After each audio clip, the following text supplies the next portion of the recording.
Hello, in this lesson we are going to learn how to process goods receipt with the wrong supply or quantity variance.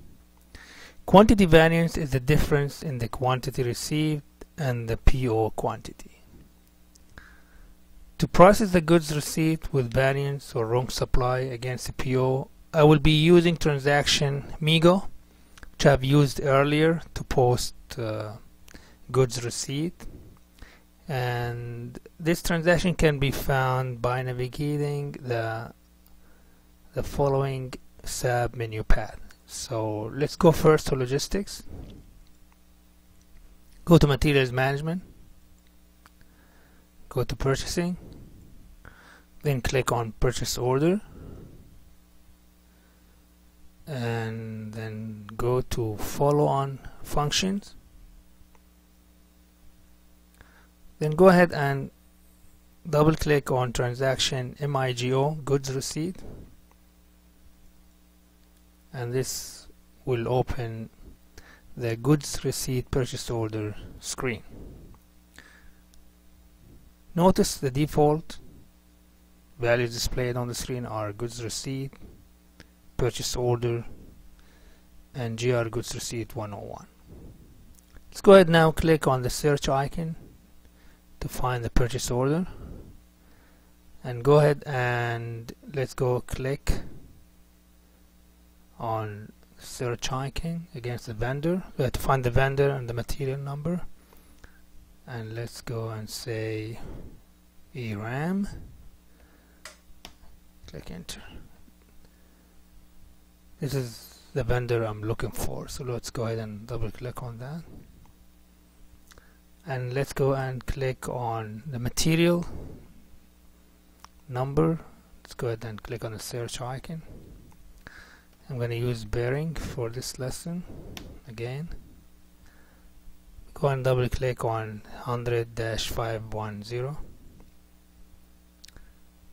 Now let's go and click on find to search for the purchase order.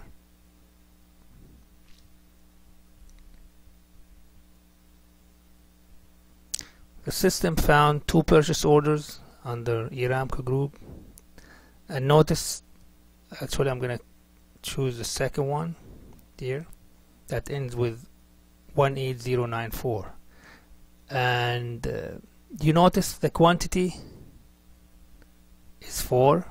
The quantity has been ordered. So let's go ahead and click on the adopt icon to create a copy of the PO data to the goods receipt transaction. Select the purchase order, then click on adopt. Notice the quantity or the PO data is being copied to the goods receipt transaction.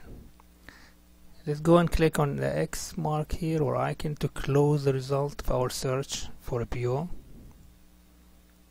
Then go ahead and click on transport equipment.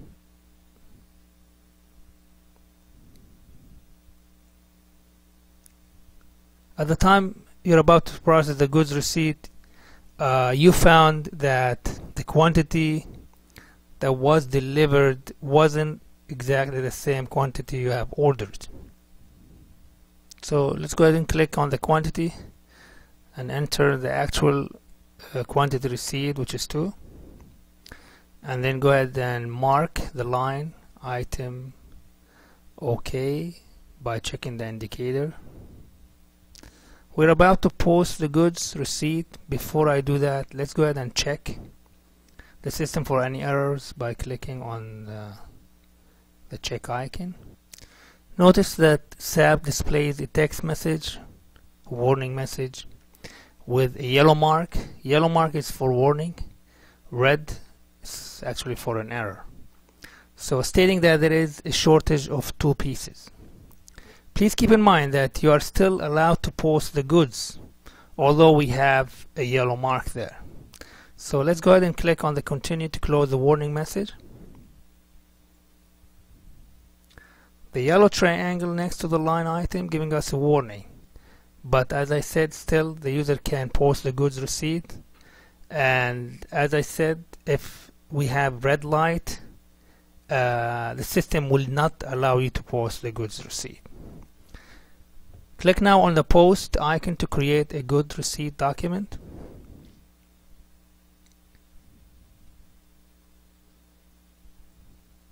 Notice the SAP system displays a message at the bottom of the screen indicating that the material document that ends with 20829 posted.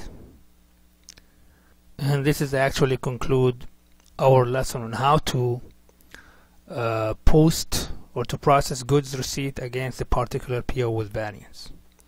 Keep in mind that the PO information will be updated automatically after the goods receipt transaction is completed.